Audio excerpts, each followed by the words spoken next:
Irmãos, nós vamos continuar hoje falando sobre o livro de Isaías, e hoje nós chegamos no capítulo 33, no meio do livro. São 66 e hoje nós chegamos a 50% do livro. E o tema que eu quero falar nesta noite é o clamor de um pecador. Eu vou projetar os textos aqui, nós não vamos ler o capítulo 33 de imediato, mas eu vou ler durante a mensagem. Mas eu quero que você abra a sua Bíblia e ou acesse o seu aplicativo para acompanhar a leitura. É só fazer um resumo aqui para que nós possamos entender o que está acontecendo. O livro de Isaías, até o capítulo 33, ele se divide mais ou menos assim. Do capítulo 1 ao capítulo 6, nós temos a introdução e o chamado do profeta no capítulo 6. Do 7 ao 12, nós verificamos a incredulidade, principalmente do rei Acaz e daqueles que deveriam ser o exemplo de fé da nação. Isso vai do 7 ao 12. Do 13 ao 23, o profeta adverte Judá, a nação de Judá, o reino do sul, a não confiar nas nações que eles estavam confiando nos seus acordos, e mais para frente o profeta adverte Judá a não confiar nem neles mesmos, mas era para confiar no Senhor. Do 24 até o 27, nós temos o que os teólogos chamam de o Apocalipse de Isaías. É um parênteses que ele faz no livro, onde ele fala do escatom, da escatologia, da segunda vinda de Cristo, nesse período aí do 24 ao 27. Do 28 ao 33, nós temos os ais do Senhor. O que significa o ai do Senhor? São severas orientações ou severas admoestações do Senhor para a nação de Judá. Então nós temos diversos ais aí do capítulo 28 ao capítulo 33. E este capítulo 33, ele é uma continuidade do capítulo 32, que nós estudamos na última oportunidade. Ou seja, aqui nós percebemos a instabilidade da nação de Judá e Jerusalém, a cidade de Jerusalém, que era o centro, a capital, o templo, o centro religioso, a capital política, a capital religiosa do Reino do Sul, Jerusalém. E a tentativa de Senaqueribe, rei assírio, de invadir Jerusalém.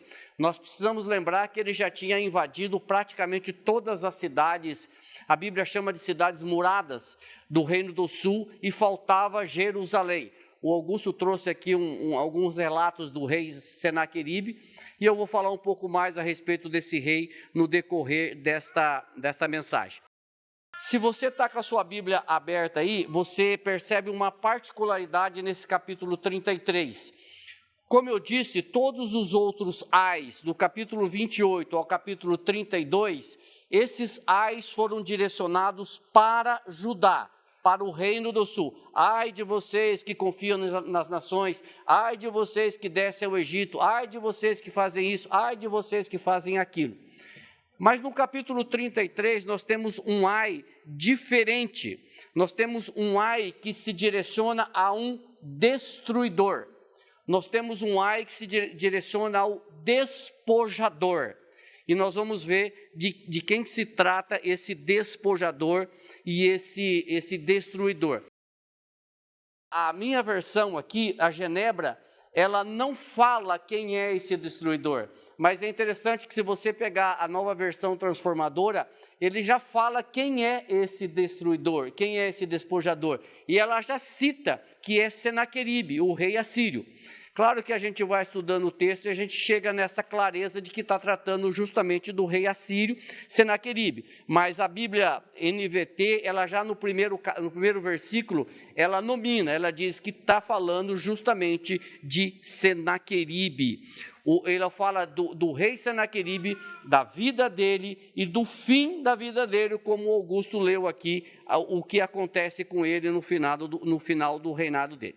Então eu quero ler Isaías 33, capítulo 1, o tema da mensagem é o clamor de um pecador, Alguém pode estar pensando, mas como o clamor de um pecador e no livro de Isaías? Nós vamos ver o que a palavra tem para nos ensinar nesta noite. Isaías 33:1 diz assim: ai de ti, despojador, ou destruidor, ou conquistador, que não foste despojado, e que ages perfidamente contra os que não agiram perfidamente contra ti. Acabando tu de despojar, serás despojado, e acabando tu de tratar perfidamente, perfidamente te tratarão. O que significa isso? Este rei assírio, ele tinha um propósito, que era conquistar, destruir, cativar Jerusalém. Este era o propósito dele, a meta dele era invadir a cidade de Jerusalém. Como eu disse, ele já tinha invadido praticamente todo o reino de Judá, já tinha destruído muitas cidades. E o objetivo dele agora, final, era conquistar Jerusalém, a capital, e ali ele fazer refém ou levar cativo os moradores de Jerusalém. Eu quero lembrar vocês que quem estava no controle de tudo isso nunca deixou de ser o Senhor. Porque quando você estuda um pouco a história, você vai ver que quem conquista Jerusalém não é Senaqueribe, mas é Nabucodonosor. Não são os assírios, mas são os babilônicos. Então, Senaqueribe tenta de todas as formas conquistar Jerusalém, mas ele não consegue porque o Senhor o impede de fazer isso. Irmãos queridos, ele tinha feito várias nações vítimas do foco dele, que era justamente conquistar a cidade de Jerusalém. E ele já tinha feito isso com o reino do norte, em aproximadamente 722 antes de Cristo, ele já tinha conquistado o reino do norte. Por que Senaqueribe conquistou o reino do norte? Qual é a causa? O que levou o reino do norte a ser conquistado por Senaqueribe? Uma única coisa: eles abandonaram o Deus de Israel e serviam a outros deuses. Eles deixaram o Deus de Israel e começaram a crer, e começaram a adorar e fazer sacrifício a outros deuses. Isso fez com que o Senhor se irasse contra o reino do norte e levasse-os e destruísse o reino do norte. E a palavra do Senhor vem contra o reino do sul, dizendo: olha o que aconteceu com o reino do norte. E é impressionante que o reino do sul seguiu o mesmo caminho do reino do norte. E aproximadamente 100 anos depois aconteceu a mesma coisa.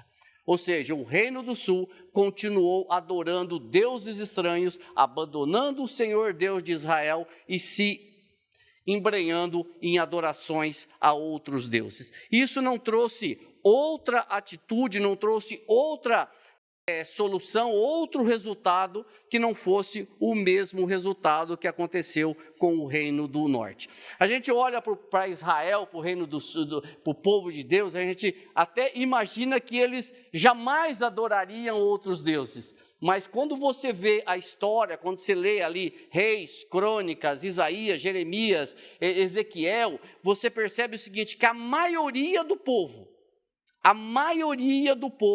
se debandou para o outro lado. Isso a gente consegue observar lá em Romanos, quando Paulo escreve capítulo 9, 10 e 11 de Romanos, quando ele faz uma advertência séria contra os judeus que abandonaram o Senhor. E aqui, irmãos, da mesma forma que Senaqueribe era um inimigo feroz, estrategista, do reino do norte, do reino do sul, perdão, eu quero dizer para vocês que nós também temos um inimigo estrategista. Nós também temos um inimigo feroz. Nós temos um adversário feroz, que é o diabo. Nós não podemos, de forma nenhuma, negligenciar as estratégias do nosso inimigo, que tenta nos atacar de todas as formas, jeito, situação.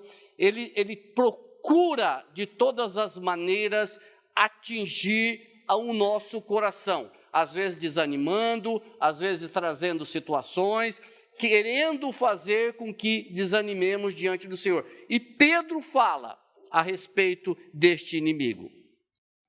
Pedro traz algumas orientações, ou pelo menos duas orientações para nós, de como que nós devemos nos portar diante de um inimigo que tinha o mesmo objetivo de Senaqueribe, ou seja, cativar, conquistar, escravizar e levar para o seu reino.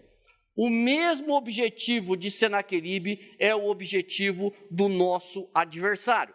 Pedro diz assim, 1 de Pedro, capítulo 5, versículo 8, o Danilo está estudando sobre Pedro, e acho que já passou por esse, não passou por esse aqui ainda, mas ele vai chegar lá. 1 de Pedro 5, 8, diz assim, estejam alertas e vigiem. O diabo, o inimigo de vocês, andam ao redor como leão, rugindo e procurando a quem possa tragar. Percebam que Pedro está falando aqui, estejam alertas e vigiem. Este inimigo, ele é estrategista. Esse inimigo, ele é feroz. Este inimigo nós não podemos de forma nenhuma brincar. A Bíblia diz, resisti ao diabo e ele fugirá de vós. Ninguém vai sair caçando demônio.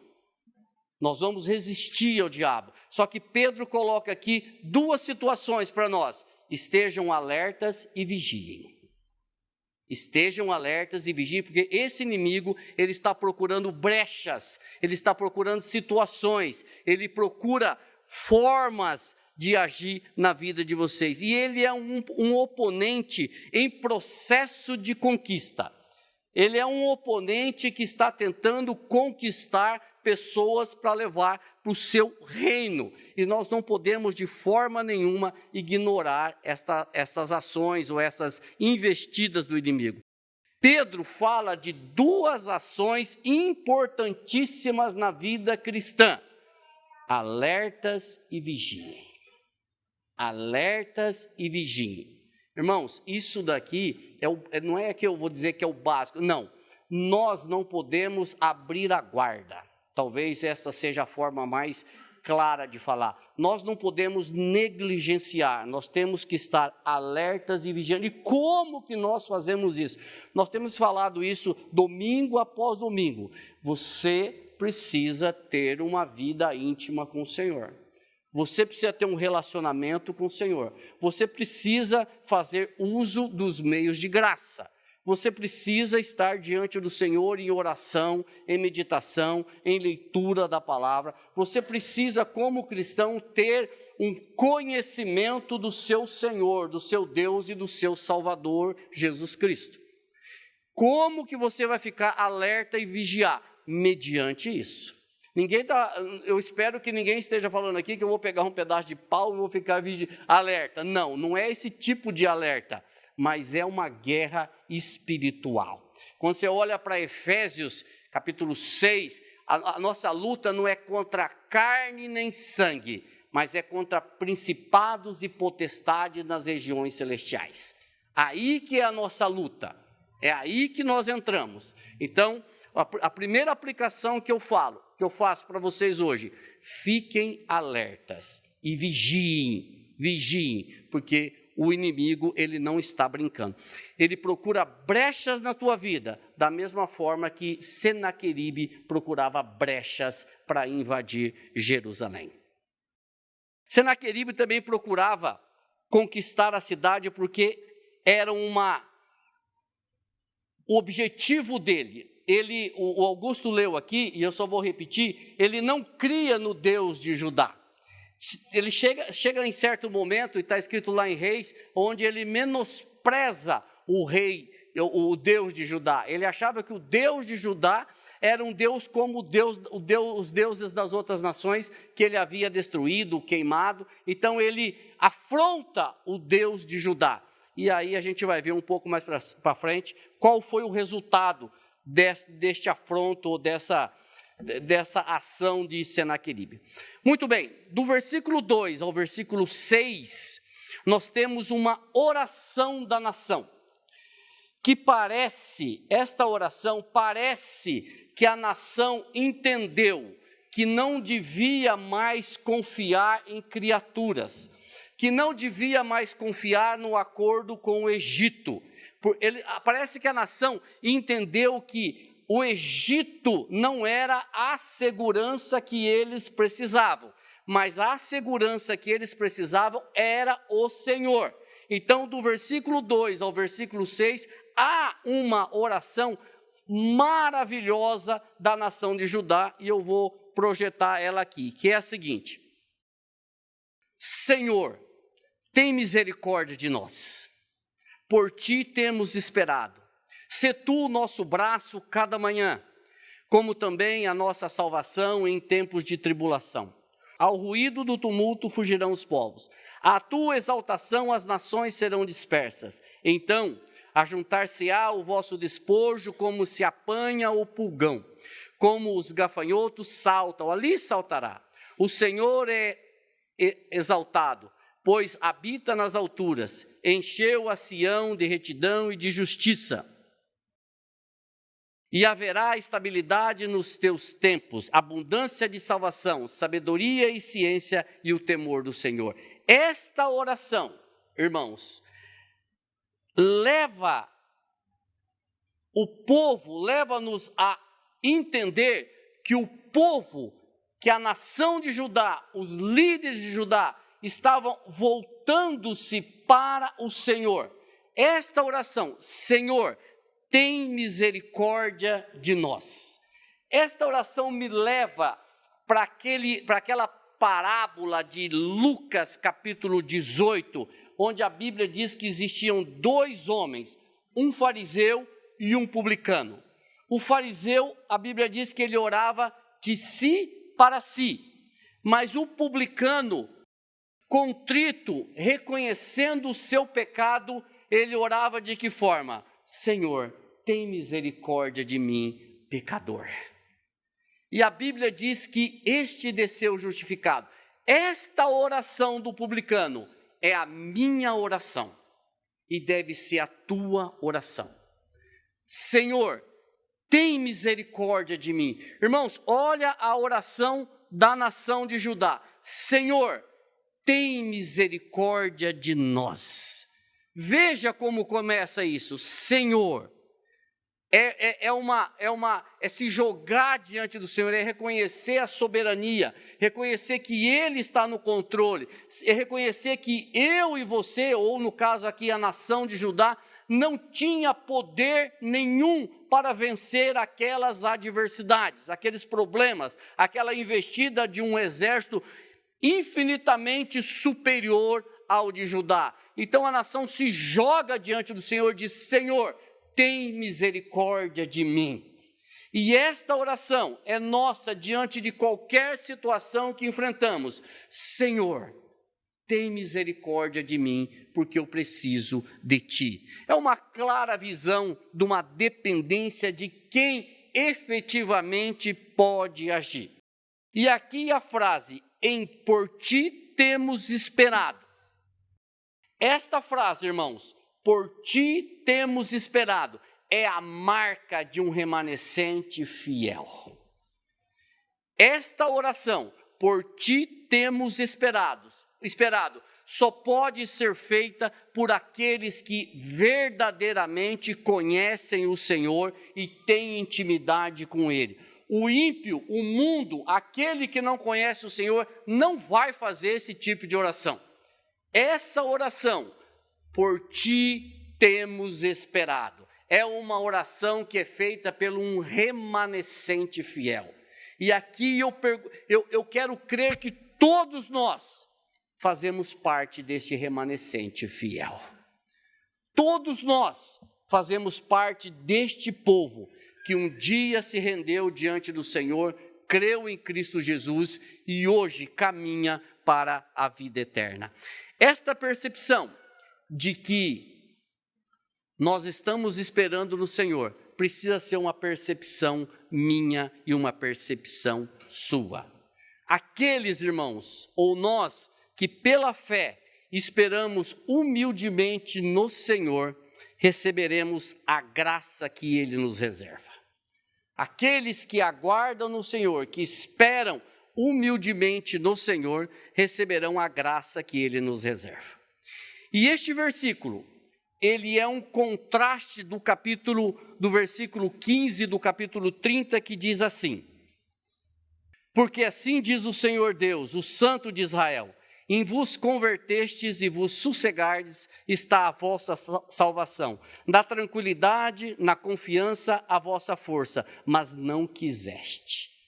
Percebe o contraste entre um povo que estava voltado para si mesmo, um povo que estava embriagado de si mesmo, um povo que estava achando que conseguiria resolver todos os seus problemas pelas suas estratégias, pelo seu acordo. Agora é um povo que se rende diante do Senhor e ora: tem misericórdia de mim.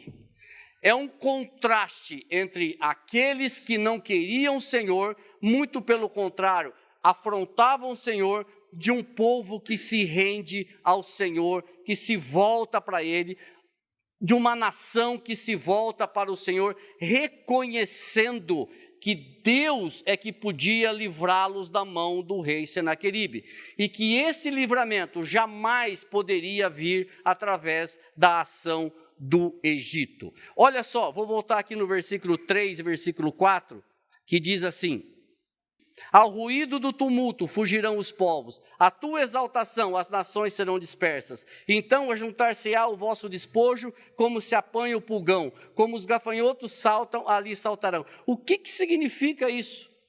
O que significa isso? Significa justamente aquilo que o Augusto leu aqui: o rei Senaqueribe e o seu exército seria destruído, e todo o despojo daquele exército seria reconhecido, ou foi recolhido por Judá e todo o seu povo. Mas a Bíblia diz que Senaqueribe estava pronto para invadir Jerusalém mais uma vez. O Senhor mandou um anjo, e esse anjo matou 185 mil soldados assírios.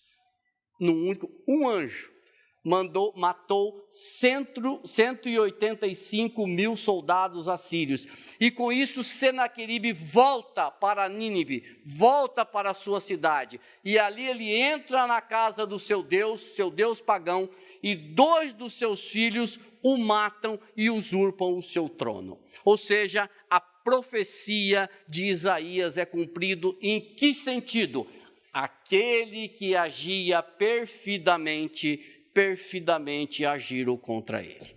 Ou seja, aquele que traiçoeiramente agiu contra o povo de Judá, ele foi traiçoeiramente agido pelos seus próprios filhos. Ou seja, o Senhor fazendo cumprir a profecia de Isaías. Quando ele tinha acabado de agir contra usado aqui, os teólogos dizem o seguinte: quando ele tinha utilizado a totalidade da malignidade do seu coração, aí Deus agiu contra ele.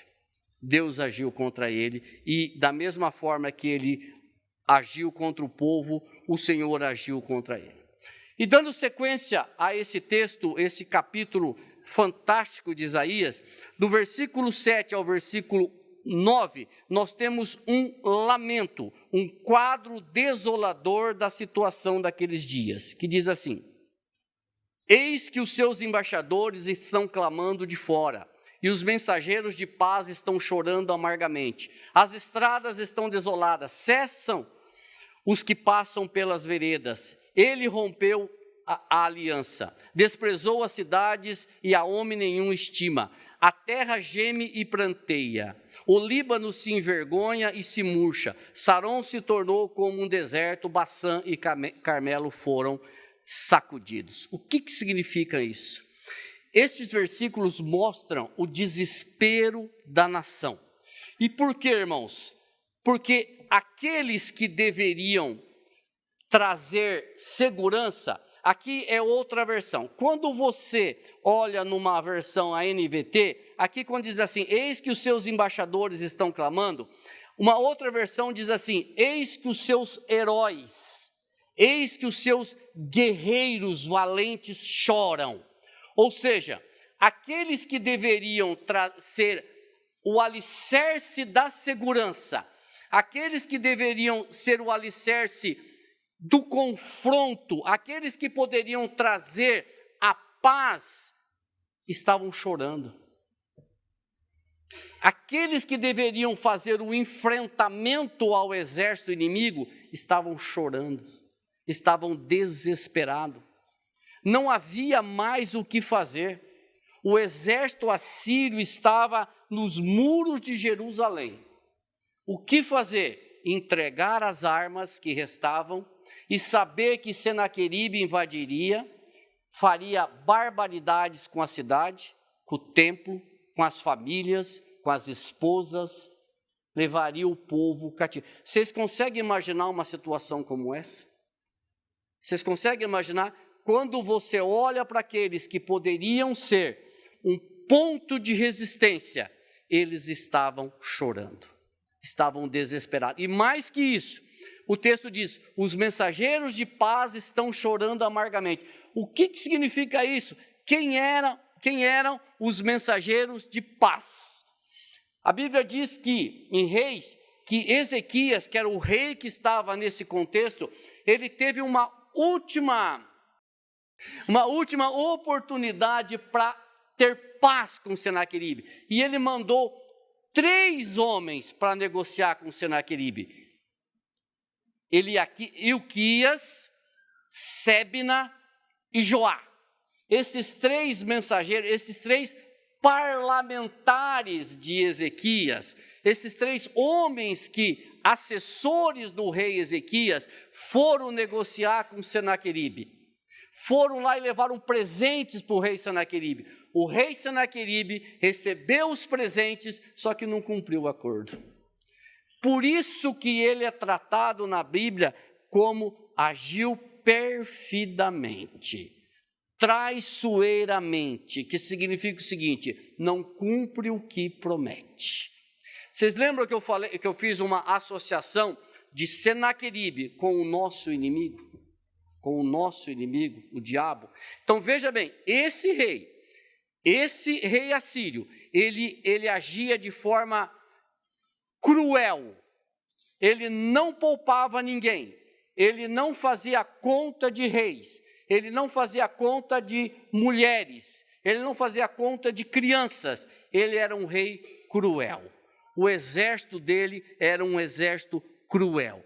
E Ezequias envia esses 3 mensageiros de paz para tentar selar uma paz com o Senaqueribe, só que não deu certo. E o texto diz aqui, os mensageiros de paz estão chorando amargamente. Ou seja, a última chance de ter uma paz jamais teria, porque até os mensageiros, eles estavam chorando amargamente.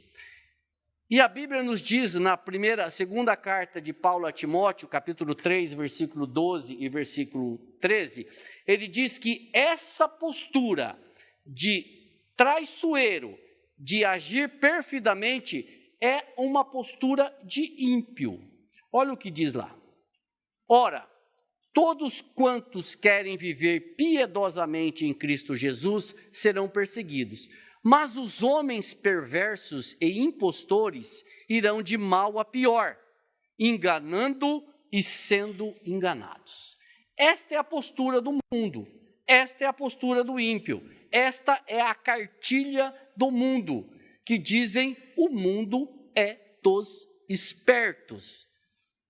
Mas o crente verdadeiro, fiel, o remanescente fiel, ele vive piedosamente em Cristo Jesus. Mas o ímpio, aquele que não tem essa postura, e aqui eu acho interessante o final desse versículo, que diz assim, eles enganam e são enganados.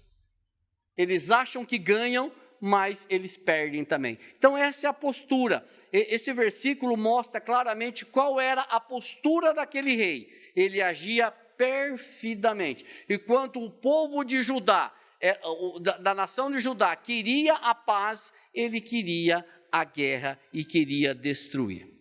Muito bem, irmãos. Do versículo 10 até o versículo 12, nós temos a ação do Deus Todo-Poderoso. E aqui eu quero dizer o seguinte: numa visão limitada, numa visão humana, que não reflete de forma nenhuma a visão de Deus, nós observamos que o Deus Todo-Poderoso, ele é um Deus disponível, ele é um Deus que está ali para agir, pronto para livrar. Eu volto a repetir, de uma visão humana, limitada, que não reflete de forma nenhuma a ação do Senhor, ele parecia um Deus desinteressado, como um espectador, mas agora ele se levanta, e esta é uma palavra muito interessante, esse levantar de Deus, versículo 10 a 12 diz assim: agora me levantarei, diz o Senhor, agora me levantarei a mim mesmo, agora serei exaltado. Concebestes palha, produzirei pragana, e o vosso espírito vos devorará como fogo, e os povos serão como os incêndios de cal, como espinhos cortados arderão no fogo. Ouvi, vós que estáis longe, o que tenho feito, e vós que estáis vizinhos, conhecei o meu poder. Interessante que o Senhor diz assim, eu me levantarei a mim mesmo, diz o Senhor. Por que ele está dizendo isso? Eu me levantarei a mim mesmo, porque não existe ninguém maior do que ele. Eu me levantarei a mim mesmo, e o que mais? Eu serei exaltado. Ou seja, a soberania de Deus sendo usada pelo próprio Deus. Ele se levanta contra o rei assírio. Ele se levanta a favor da nação de Judá. Ele se levanta contra todas as atrocidades daquele rei. E ele se levanta e ele mesmo é exaltado. E o texto diz assim, parafraseando aqui o versículo: todas as vossas ameaças se voltarão contra vocês, porque eu, o Senhor, agirei contra vocês. Vocês serão destruídos e queimados como a cal e como espinhos secos. Eu, o Senhor, vou fazer isso, vou destruir, e nós vimos agora há pouco como que o Senhor fez isso. Ele destruiu todo o exército da Síria. E aqui eu quero que você preste atenção nesse versículo 13, irmãos.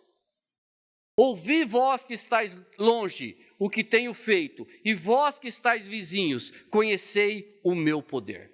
Aqui eu fui procurar a ajuda de um teólogo, de um estudioso chamado Matthew Henry. Ele trouxe uma palavra a respeito desse texto que esclarece demais. E diz assim, que as regiões distantes e as gerações futuras ouçam o que Deus tem feito. Elas farão isso, o farão pela Escritura, ou pelas Escrituras, com tanta segurança quanto aqueles que estão vizinhos. Mas quem quer que ouça o que Deus tem feito, quer esteja longe ou perto, que reconheça o seu poder, que é irresistível, e que Ele pode fazer todas as coisas. São tolos aqueles que ouvem o que Deus tem feito e não reconhecem o seu poder. São tolos aqueles que acham que pode esconder da onisciência, da onipotência, da onipresença do Senhor e achar que são donos das suas próprias ações e que o Senhor Deus Todo-Poderoso não está vendo. Esse é o Deus de perto e é o Deus de longe. Diante desse Deus, eu estava lembrando, quando a gente olha para o Salmo 139, meu Deus, quem somos nós? Quando a Bíblia fala no Salmo 139, eu conheço o seu sentar e o seu levantar. Eu conheço as tuas palavras antes dela chegar à ponta da sua língua. Eu conheço você antes de você ser formado. E todos os seus dias estão contados. Ou seja, diante de uma palavra como essa, diante de um Deus como esse, diante de tanta manifestação de poder, o profeta faz duas perguntas. perguntas evangelísticas. E eu quero ver essas perguntas do 14 ao 19, que diz assim: os pecadores de Sião se assombraram, o tremor surpreendeu os hipócritas. Quem dentre nós habitará com o fogo consumidor? Quem dentre nós habitará com as labaredas eternas? O que anda em justiça é o que fala com retidão, que arremessa para longe de si o ganho de opressões, que sacode das suas mãos todo o presente ou suborno, que tapa os ouvidos para não ouvir falar de sangue e fecha os olhos para não ver o mal. Este habitará nas alturas, as fortalezas das rochas serão o seu alto refúgio, o seu pão lhe será dado e as suas águas serão certas. Os teus olhos verão o rei na sua formosura e verão a terra que está longe. O teu coração considerará em assombro, dizendo: onde está o escrivão? Onde está o pagador? Onde está o que contas as torres? Não verá mais aquele povo cruel, povo que de fala tão profunda que não se pode perceber e de língua tão estranha que não se pode entender. Esse texto, ele é central. Por quê? Porque havia em Sião, havia em Judá, pecadores e hipócritas que andavam divorciados do Senhor, que não se importavam com Ele e que ignoravam o Deus Todo-Poderoso, que achavam que adorando outros deuses, o Deus que tudo vê não veria, que adorando outros deuses, o Deus Todo-Poderoso ficaria inerte, que estavam embriagados de si mesmos e que não faziam menção do Senhor, seu Deus. Não queriam Deus Todo-Poderoso, o nosso Deus, nas suas vidas. E o profeta faz duas perguntas e dá uma resposta. Quando os pecadores de Sião viram a terrível execução que a ira de Deus executaria com Senaqueribe, sentiram grande tremor, ficando consciente do seu pecado, consciente de que haviam provocado o Deus Todo-Poderoso e adorado deuses estranhos. E aí vem a pergunta: quem dentre nós habitará com o fogo consumidor? Quem dentre nós habitará com as labaredas eternas? Este é o clamor de um pecador ciente do seu pecado. Este é o clamor de um pecador ciente do teu pecado. O véu sendo tirado do coração e da mente. Como que Deus é chamado no Velho Testamento? Fogo consumidor. Quem habitará com o fogo consumidor? Irmãos, aqui o clamor do povo de Judá é: como que nós seremos salvos? Como que nós podemos ser salvos? Quem nos salvará se nós estamos provocando esse Deus de todas as formas, com todas as ações? Mas este clamor também é o clamor daquele remanescente fiel que eu acabei de falar. Esse clamor, esta pergunta, ela poderia ser feita por mim e por você. Quem habitará nas alturas com o Senhor? Por que ela poderia ser feita por mim e por você? Porque quando nós ainda estávamos sem Cristo, esta pergunta deveria ser feita.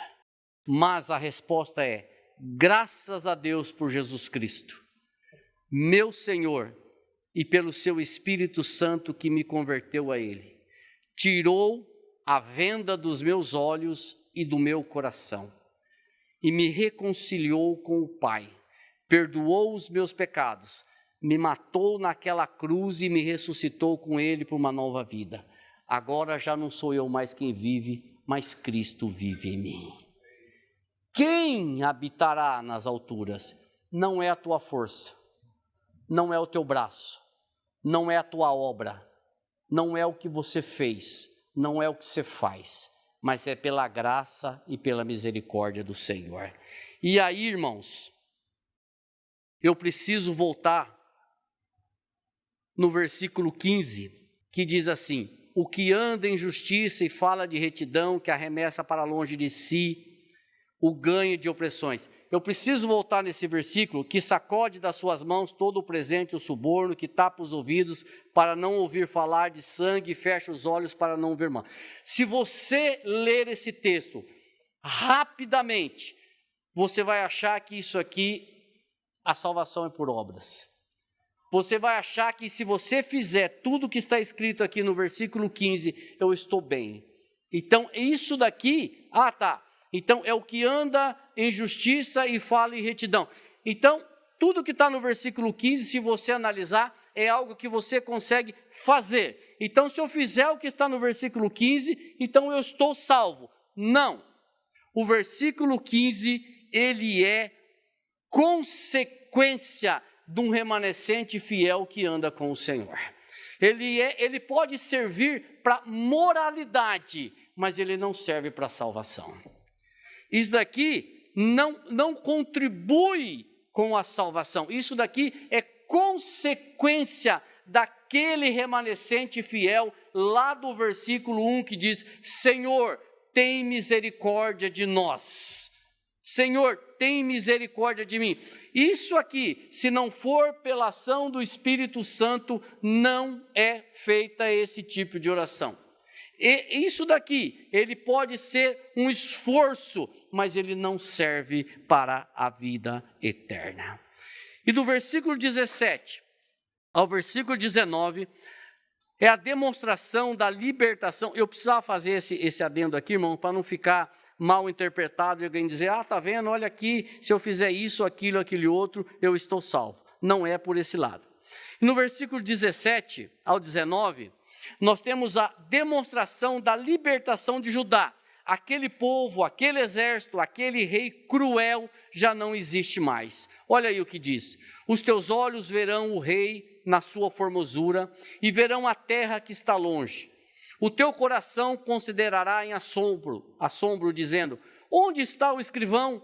Onde está o pagador? Onde está o que conta as torres? Não verás mais aquele povo cruel, povo que fala de fala tão profunda que não pode perceber, e de língua tão estranha que não se pode entender. Um povo que literalmente falava língua estranha, mas ninguém entendia. Então, o clamor aqui é o seguinte, irmãos: cadê o povo? Cadê o conquistador? Cadê aquele que media a cidade para cobrar o seu preço? Cadê o escrivão? Onde está aquele povo cruel? Cadê aquele que media a cidade? Cadê aquele que falava em língua estranha que ninguém entendia? O texto respondeu: serão queimados como espinhos secos e como a cal. A ameaça foi destruída, o rei assírio voltou para casa, a cidade está segura.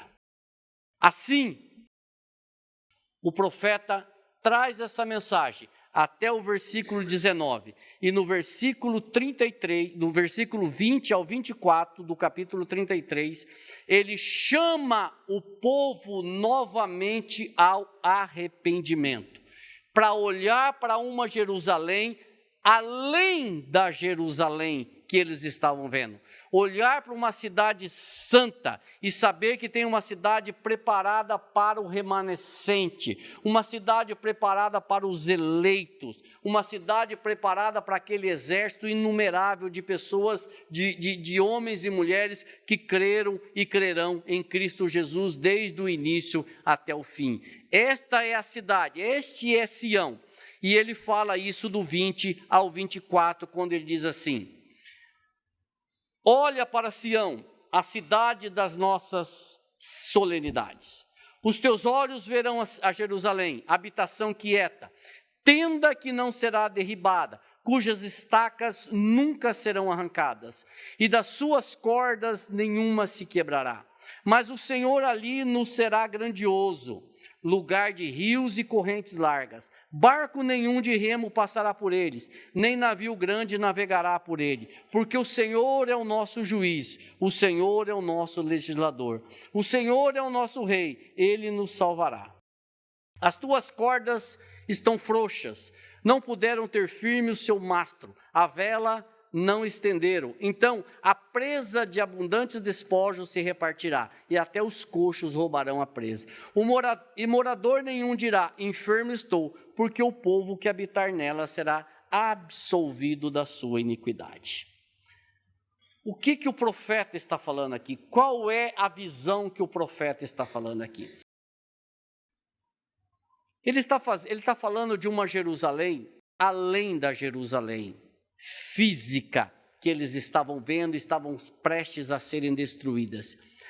Ele está falando de uma Jerusalém alicerçadas, além de cordas. Ele está falando de uma Jerusalém que as suas estacas nunca serão arrancadas. A ideia dessa Jerusalém aqui é aquilo que Abraão viu. Vocês lembram da passagem de Abraão? Abraão viu esta Jerusalém, ele esperava esta Jerusalém, e eu vou ler o texto para que eu possa concluir a ideia aqui e o que ele está dizendo. O texto é de Hebreus capítulo 11, versículos de 8 a 10, que diz assim: pela fé, Abraão, sendo chamado, obedeceu, indo para um lugar que havia de receber por herança, e saiu, sem saber para onde ia.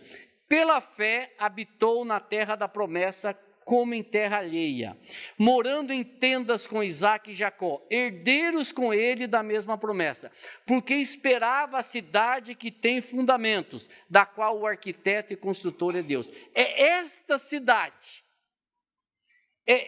cidade que Isaías está falando. Qual é a ideia? Irmãos, Abraão, ele ia peregrinando na terra e ele ia montando tendas. Eu não sou um especialista em tendas, mas a tenda, ela era fixada com cordas, ela era fixada com estacas. E o profeta Isaías está dizendo o seguinte: aquela cidade, aquela Jerusalém que está preparada para este remanescente fiel, as suas estacas nunca se romperão. Ou seja, é uma cidade com fundamentos. É uma cidade onde o edificador, o engenheiro, o construtor é o próprio Deus. De que Jerusalém que ele está falando? Por isso que eu disse agora há pouco, o profeta está chamando esse remanescente, o povo, para olhar para uma Jerusalém além da Jerusalém. E eu te chamo nesta noite para você olhar para esta Jerusalém, além da sua Jerusalém atual, além da sua vida, você olhar para aquela cidade que está preparada para você. Para mim, se você crer em Cristo Jesus, se você já se reconheceu um pecador miserável, se você já fez essa oração aqui do começo: Senhor, tem misericórdia de mim, pecador, porque se não fosse a tua graça, a tua misericórdia, eu ia para o inferno. Se você tem essa compreensão de que não foram as tuas ações, não foram as suas forças, não foram o que você fez ou o que você deixou de fazer, mas foi o Espírito Santo que converteu o teu coração, que abriu a sua mente, que arrancou o véu da incredulidade do seu coração e mostrou que você precisa de Cristo na sua vida. Se você tem essa compreensão, se você hoje já é um cristão, uma pessoa que crê, já recebeu Cristo como seu único e suficiente Salvador, você caminha para esta Jerusalém que tem fundamentos, para esta Jerusalém, como diz o texto aqui, do qual o arquiteto e construtor é Deus. É esta Jerusalém, este local preparado para aqueles que verdadeiramente creem em Cristo Jesus. Porque, irmãos, em Ti, Senhor, nós temos esperado. Sê Tu o nosso braço a cada manhã, como também a nossa salvação em tempos de tribulação. Sê tu, Senhor, o nosso braço forte. Que Ele te abençoe, que Ele me abençoe nesta noite, em nome de Jesus. Amém.